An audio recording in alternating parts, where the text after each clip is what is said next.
એએમસીની સિરીઝની અંદર જીકેના વિડીયોની સિરીઝમાં આજે આપણે આ છઠ્ઠો વિડીયો છે. એએમસીનો સિલેબસ નીચે દર્શાવેલો છે, તેમાં તમે જોઈ શકો છો. આપણે અત્યારે જીકેના પ્રશ્ન વિશે જોઈશું, જેમાં આપણે ખ્યાલ છે કે બધાને જીકે 20 માર્કનું પૂછાવાનું છે. તેના પ્રશ્નો વિશે ચર્ચા કરીશું. પ્રશ્ન પહેલો, ગુજરાત રાજ્યનું ઉદ્ઘાટન કોના હસ્તે થયું હતું? તો કે રવિશંકર મહારાજના હસ્તે થયું હતું. તે પહેલાં મુંબઈ રાષ્ટ્ર સાથે સંયુક્તમાં હતું. તેમાંથી છૂટું પડીને ગુજરાત અલગ બનાવવામાં આવ્યું છે.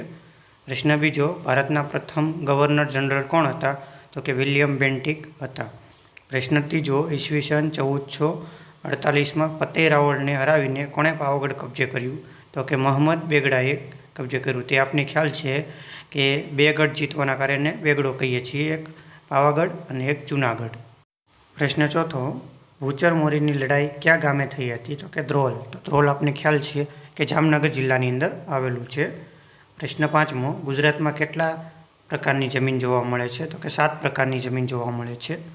પ્રશ્ન છઠ્ઠો, ગુજરાતમાં સૌથી વધુ લિગ્નાઇટ કોલસો ક્યાંથી મળી આવે છે? તો કે પાનેન્દ્રો વિસ્તાર, જે કચ્છ જિલ્લામાં આવેલું છે. પ્રશ્ન સાતમો, હોડીલાનું સૂર્યગાન કયા નૃત્યમાં કરવામાં આવે છે? તો કે મેરાય નૃત્યની અંદર કરવામાં આવે છે. પ્રશ્ન આઠમો, ગુજરાતની લિપિનું સર્જન કઈ લિપિમાંથી થયું હતું? તો કે દેવનાગરી લિપિમાંથી ગુજરાત લિપિનું સર્જન થયું હતું.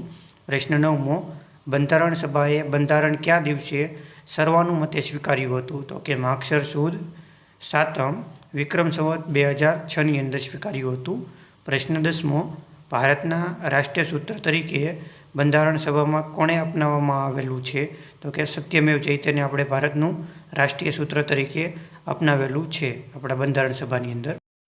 પ્રશ્ન 11મો, ઓઝોન સ્તર કયા વિકિરણોનું શોષણ કરે છે? તો કે અલ્ટ્રાસોનિક વિકિરણોનું શોષણ કરે છે. પ્રશ્ન 12મો, ગુજરાત પ્રદૂષણ નિયંત્રણ બોર્ડ કયા વર્ષથી અસ્તિત્વમાં આવ્યું? તો કે 1974ની અંદર અસ્તિત્વમાં આવ્યું છે. પ્રશ્ન 13મો, વહીવટી સુધારા પંચની નિમણૂક ક્યારે કરવામાં આવી? તો કે 1966ની અંદર વહીવટી સુધારા પંચની નિમણૂક કરવામાં આવી. પ્રશ્ન 14મો, ગુજરાતમાં કઈ યુનિવર્સિટીમાં સૌપ્રથમ જાહેર વહીવટનું અધ્યાપન શરૂ કરવામાં આવ્યું હતું? તો કે દક્ષિણ ગુજરાત યુનિવર્સિટીની અંદર. પ્રશ્ન 15મો, જનની સુરક્ષા યોજના શેની સાથે સંકળાયેલી છે? તો સગર્ભા સ્ત્રીની પ્રસૂતિ સાથે સંકળાયેલી આ યોજના છે.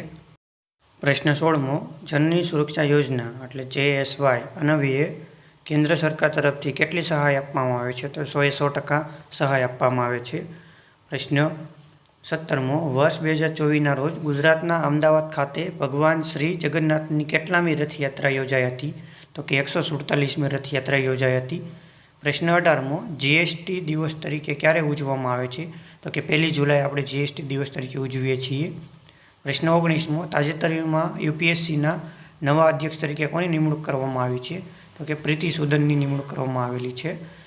પ્રશ્ન 20મો, વડાપ્રધાન શ્રી નરેન્દ્રભાઈ મોદીએ તાજેતરમાં કયા પ્રદેશમાં વિશ્વની સૌથી ઊંચી ટનલ શિંકુલ્લા ટનલ પ્રોજેક્ટનું લોકાર્પણ કર્યું હતું? તો કે લદ્દાખ વિસ્તારની અંદર, જે જમ્મુ કાશ્મીર આજુબાજુ છે ત્યાં.